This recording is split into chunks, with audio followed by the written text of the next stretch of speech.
Thanks for joining us. First tonight at 6, a 16-year-old girl is in a coma in the hospital after being injured by a suspected hit-and-run driver in Tempe.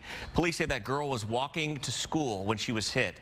Investigators say she was running against a red light. Her family is continuing to hold out hope that she will recover. The collision happened last week in the area of Broadway and Country Club roads. Officers say the driver took off but was later arrested, and he's facing serious charges. Fox 10's Nicole Christine has the latest tonight. She is in a coma. It is not medically induced, so we are hoping that she does wake up. A week after Shirley Jinks' 16-year-old daughter, Amy, known by her loved ones as the punk rock princess, was hit by a car on her way to school, hope and prayer continue to move the family forward. We're just hoping she'll be in a regular room by Christmas so we can open presents with her. That's just what we're holding on to right now. Police say 48-year-old Vincent Diaz Castellanos left the scene of the wreck, but was caught within hours thanks to traffic camera technology at the Real-Time Operations Center. He now faces 2 felony charges. Shirley says she has several messages for families, including the importance of talking about pedestrian safety. I know that she was crossing against the light, and that's something that we've discussed several times to not do, and I would really like parents to make sure they're talking to their kids about the dangers of that. Shirley says she swears by her cell phone tracking app she shares with her kids, too. I looked to where her cell phone was supposed to be and saw the police. I ran down there and showed them her picture, and I found her. But the biggest message, as this family faces what they call a true nightmare, is for the man who left the teen in the roadway after the collision. This is a 16-year-old little girl who's walking to school, and this man just had no dignity and was able to drive off without a moral in his soul. He said he was scared. How do you think my 16-year-old little sister, who is now fighting for her life, felt? Nicole Christine, Fox 10 News. A developing story in the West Valley where there has been a deadly outbreak of bird flu at a zoo. The Wildlife World Zoo Aquarium and Safari Park in Litchfield Park tells Fox 10 there were 6 confirmed cases and 5 of the animals died, including a cheetah and a mountain lion and 3 birds, a swamp hen, an Andean goose, and a kookaburra. The zoo says a white tiger also tested positive for the illness and is responding well to treatment. After identifying these sick animals, the zoo immediately got into contact with state, local, and federal health agencies and quarantined other animals to minimize their risk of exposure.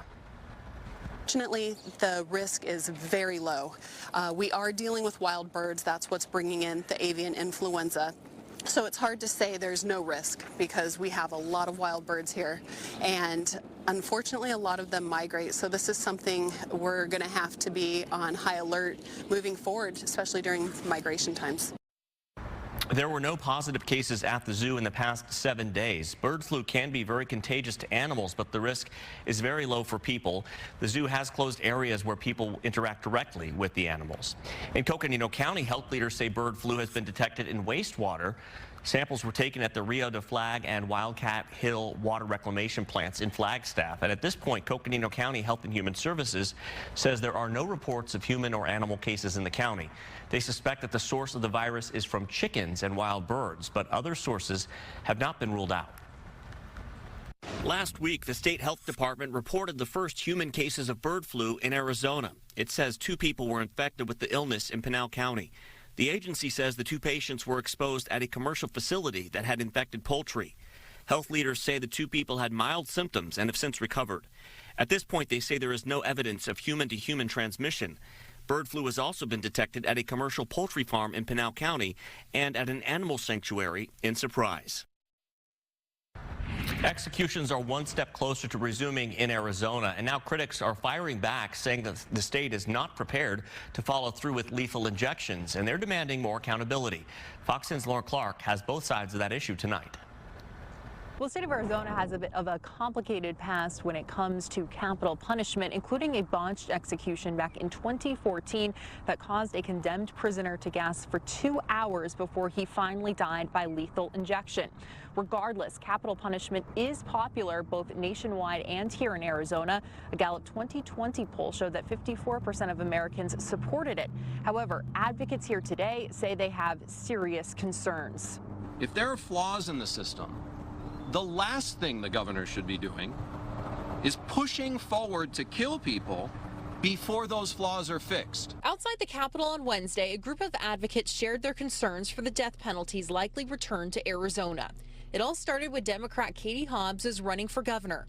Back then, she said executions would only happen in the state if they could be done humanely. In 2023, she appointed retired Judge David Duncan to conduct an investigation into the state's procedures. He was later dismissed from his role.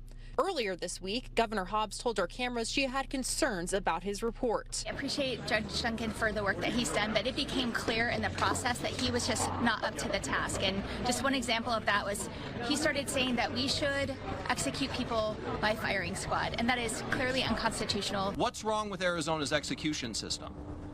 A lot. A lot is wrong. And she doesn't like the answer. Jared Keenan with the ACLU says Judge Duncan's outline report talks about execution drugs being stored in private homes and more. Outline of the report refers to correction officials researching the use of drugs on Wikipedia prior to performing an execution. As long as it is the law of Arizona, and I don't believe that it's unconstitutional, we are going to carry out the law. Last month, Democrat Attorney General Chris Mays announced she will seek a warrant of execution for Aaron Gunches, convicted for the 2022 murder of Ted Price. That family has been waiting 22 years to see justice done. But Katie Gibson McLean with the Arizona Attorneys for Criminal Justice called the move by the two Democrats a political ploy, motivated by future elections. Just another page out of the party's playbook to try to pander to independents or maybe moderate Republicans. An assertion. This is ridiculous. Mays rebukes. There's no pandering going on here. We engaged in a very thorough review of the death penalty, and frankly, I think that's offensive to the attorneys inside this office. Mays also pointed out that her office said executions could resume in 2025 back in May. We have more in-depth analysis on this issue on our website, fox10phoenix.com. Reporting here in Phoenix, Lauren Clark, Fox 10 News. An Arizona lawmaker has reintroduced a bill to abolish the death penalty. Democratic State Representative Patty Contreras of Ahwatukee argues there is no evidence that executions deter crime and is not equally applied.